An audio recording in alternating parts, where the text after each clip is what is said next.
Night shift வேலை ஈஸின்னு நினைக்கிறவங்க இந்த ஸ்டோரி கேட்டதுக்கு அப்புறம் ஒருத்தரும் மிட் நைட் ஷிஃப்ட் போக மாட்டாங்க. ஒரு 17 வயசு பாய் காலேஜ் ஃபீஸ்க்காக மெக்டானல்ட்ஸ்ல வேலைக்கு சேர்ந்தான். ஆனா ஒரே ஒரு நைட் ஷிஃப்ட் அவன் லைஃப் முழுக்க மறக்க முடியாத நைட்மேரா மாறிச்சு. அந்த இரவு 2 மணிக்கு ரெஸ்டாரண்ட் விண்டோ வெளியே நின்னது மனுஷனா அல்லது வேற ஏதாவதா? வருஷத்துக்கு முன்னாடி நடந்த விஷயம் இது. அப்ப எனக்கு 17 வயசு தான். காலேஜ் ஃபீஸ் கட்டணும். வீட்ல சிச்சுவேஷன் ரொம்ப டைட். அதனால எந்த வேலை கிடைச்சாலும் செய்யணும். டெஸ்பரேட்டா இருந்தேன். ஃபைனலி மெக்டானல்ட்ஸ்ல ஜாப் கிடைச்சது. ஸ்டார்டிங்ல டே ஷிஃப்ட் மட்டும் தான் கொடுத்தாங்க. Morning crowd, kids noise, fry smell நார்மலா போயிட்டு இருந்தது. ஆனா என் மேனேஜர் ஒருத்தர் மட்டும் ஸ்ட்ரிக்ட். எக்ஸ்ட்ரா ஷிஃப்ட் வேணும்னா சொல்லக்கூடாது, whatever ஷிஃப்ட் கொடுத்தாலும் ஒர்க் பண்ணணும் அப்படின்னு கிளியரா சொல்லிட்டார். நானும் ஃபீஸ் நினைச்சு ஓகே சார்னு எல்லாத்துக்கும் எஸ் சொல்லிட்டு இருந்தேன். 3 months கழிச்சு ஒரு நாள் மேனேஜர் ஆஃபீஸ்க்கு அழைச்சார். இப்போ உனக்கு எக்ஸ்பீரியன்ஸ் வந்துருச்சு, நெக்ஸ்ட் வீக் இருந்து நைட் ஷிஃப்ட் போடுறேன்னார். நைட் ஷிஃப்ட்னா 12 midnight இருந்து காலை 5 வரை. சிறிது டென்ஷன் இருந்தாலும் வெளியில காட்டல. ப்ராப்ளம் இல்லை சார்னு சொல்லிட்டேன். சாட்டர்டே நைட் 12 மணிக்கு நான் ஸ்டோருக்கு போனேன். மேனேஜர் லிஸ்ட் கொடுத்தார். சாஸ் பாட்டில்ஸ் ரீஃபில் பண்ணு, டேபிள்ஸ் க்ளீன் பண்ணு, ஃப்ளோர் மாப் பண்ணு, காஃபி கப்ஸ் அரேஞ்ச் பண்ணு அப்படின்னு நிறைய வேலை. அவர் போனதும் முழு ரெஸ்டாரண்ட் சைலண்ட் ஆகிடுச்சு. யூஸ்வலி டே டைமில் இருக்கும் அந்த ஹாப்பி ஃபீலிங் கூட இல்லை. ஃப்ரெஞ்ச் ஃப்ரை ஸ்மெல் கூட somehow weird-ஆ ஃபீல் ஆச்சு. வேலை மட்டும் முடிக்கணும், ஃபோக்கஸ் பண்ணேன். டைம் எப்படி போச்சுனே தெரியல. சடன்லி கிளாக் பார்த்தா 2 AM. அப்பதான் ஒரு விஷயம் ரியலைஸ் பண்ணேன். 2 மணி நேரமா ஒரு கஸ்டமர் கூட வரல. ஒரே சைலன்ஸ், ஏசி சவுண்ட் மட்டும். அதுவும் சில நேரம் ஆஃப் ஆகிற மாதிரி மீண்டும் ஆன் ஆகிற மாதிரி நான் காஃபி கப்ஸ் அரேஞ்ச் பண்ணிக்கிட்டு இருந்தேன். அப்போ திடீர்னு யாரோ என்ன பார்த்துக்கிட்டு இருக்காங்கன்னு ஒரு ஃபீலிங். அது சாதாரண ஃபீலிங் இல்லை, ஒரு கோல்ட் ஃபீலிங். பேக் சைடில் யாரோ நிற்கிற மாதிரி. நான் மெதுவாக விண்டோக்கம் பார்த்தேன். அங்கே அவுட் சைட் டார்க்கில் ஒரு பிளாக் ஃபிகர். மனுஷனா தெரியல, பேக் சைடில் யாரோ நிற்கிற மாதிரி. நான் மெதுவாக விண்டோ பக்கம் பார்த்தேன். அங்கே அவுட் சைட் டார்க்கில் ஒரு பிளாக் ஃபிகர். மனுஷனா தெரியல, ஷேடோ மாதிரி. நேராக என்னையே பார்த்துக்கிட்டு நின்னது. நான் உடனே என்னையே காம் பண்ணிக்கிட்டேன். தூக்கம் இல்லாமல் டயர்ட் ஆகிட்டேன். அதான் இமேஜினேஷன். அதை இக்னோர் பண்ணிட்டு டேபிள்ஸ் க்ளீன் பண்ண ஆரம்பித்தேன். ஆனால் ஃபியூ மினிட்ஸ் கழிச்சு மீண்டும் விண்டோ பக்கம் கிளான்ஸ் போட்டேன். இந்த முறை அந்த ஃபிகர் இன்னும் க்ளோஸர். இப்போ கிளியர்லி தெரிஞ்சது அது மூவ் ஆயிருந்தது. என் ஹார்ட் பீட் வேகமாக அடிக்க ஆரம்பிச்சது.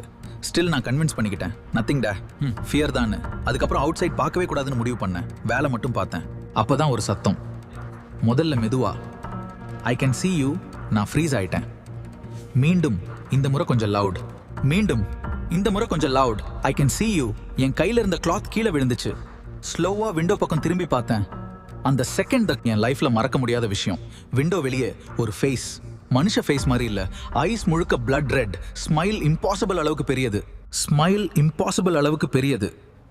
அது கிளாஸ் மேல கை வைத்து டம் டம் டம்னு அடிக்க ஆரம்பிச்சது. I can see you. அந்த வாய்ஸ் இன்னும் லவுட். நான் ஸ்கிரீம் கூட பண்ணல. பாடி முழுக்க நம். அடுத்த செகண்ட் க்ளோஸ்ட் போர்டு எடுத்துட்டு ஃப்ரண்ட் டோர்ல போட்டேன். கீஸ் எடுத்தேன். டைரக்டா பார்க்கிங் ஓடினேன். கார் ஸ்டார்ட் பண்ணும்போது கூட ஹேண்ட் ஷேக் ஆயிட்டு இருந்தது. ரியர் மிரர்ல பார்த்தேன். அந்த ரெஸ்டாரண்ட் என்ட்ரன்ஸ் அருகே நின்னது. மூவ் கூட ஆகல, ஜஸ்ட் ஸ்டேரிங். நான் ஃபுல் ஸ்பீட்ல டிரைவ் பண்ணி வீட்டுக்கு போனேன். ரோட்ல சிக்னல் கூட ப்ராப்பர்லி தெரியல, அவ்வளோ ஃபியர். வீட்டுக்கு போனதும் மேனேஜர் கால் பண்ணி, சார் உடம்பு சரியில்லை, வீட்டுக்கு போயிட்டேன்னு மட்டும் சொன்னேன். நடந்தது சொல்லல, ஏன்னா யாரும் நம்ப மாட்டாங்க. அடுத்த நாள் காலை மேனேஜர் என்ன கால் பண்ணார். நைட்ல ஏன் சடனா போனேன்னு கேட்டார். நான் எக்ஸ்கியூஸ் சொல்லிட்டேன். ஃபியூ செகண்ட் சைலண்டா இருந்த அவர் மெதுவா கேட்டார், விண்டோ வெளியே யாரையாவது பாத்தியா? அந்த ஒரு கொஸ்டின் கேட்டதும் என் உடம்பே கோல்ட் ஆயிடுச்சு. நான் பேசவே முடியல. அவர் டீப் பிரெத் விட்டார். பிஃபோர் யூ இன்னொரு பாய் நைட் ஷிஃப்ட் வேலை பார்த்தான். அவனும் எக்ஸாக்ட்லி இதே மாதிரி சொல்லிட்டு ஜாப் விட்டுட்டு போனான். அதுக்கப்புறம் நான் அந்த ஜாப்க்கு திரும்பவே போகல. இப்போ கூட லேட் நைட்ல எந்த மெக்டானல்ட்ஸ் பிரான்ச் பக்கமா போனாலும் கிளாஸ் விண்டோ உள்ள ஃபர்ஸ்ட் லுக் பண்ணுவேன். ஏன்னா அந்த ரெட் ஐஸ் இன்னும் என்னையே பார்த்துக்கிட்டு இருக்குமோன்னு. அந்த இரவுக்கு பிறகு நான் அந்த மெக்டானல்ட்ஸ் ஜாப்வே விட்டுட்டேன். லைஃப் ஸ்லோலி நார்மலா ஆரம்பிச்சது.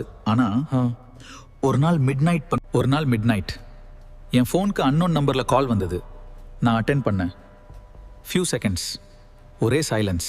ஒரு மெதுவான voice, I can see you. N blood முழுக்க ஃப்ரீஸ் ஆயிடுச்சு. அதே வாய்ஸ், அதே டோன், அந்த நைட் கேட்ட அதே சவுண்ட். நான் பயந்து உடனே கால் கட் பண்ணிட்டேன். அடுத்த செகண்ட் என் வீட்டின் outside motion light on ஆயிடுச்சு. விண்டோ கர்டன் கொஞ்சம் மூவ் ஆயிருந்தது. ஸ்லோவா வெளியே பார்த்தேன். ரோட் முழுக்க எம்டி.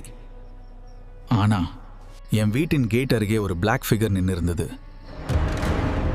அதன் ஐஸ் மட்டும் டார்க்ல ரெட்டா க்ளோ ஆயிட்டு இருந்தது. உங்க லைஃப்லயும் இதே மாதிரி ஸ்கேரியான சம்பவம் நடந்திருக்கா? நைட் ஷிஃப்ட், எம்டி ரோட், அல்லது யாருக்கும் எக்ஸ்பிளைன் பண்ண முடியாத பேரனாமல் எக்ஸ்பீரியன்ஸ் அப்படின்னா கீழே இருக்கும் இன்ஸ்டாகிராம் ஐடி அல்லது மெயில் ஐடிக்கு ஷேர் பண்ணுங்க. உங்க ரியல் ஸ்டோரி அடுத்த வீடியோல வரலாம்.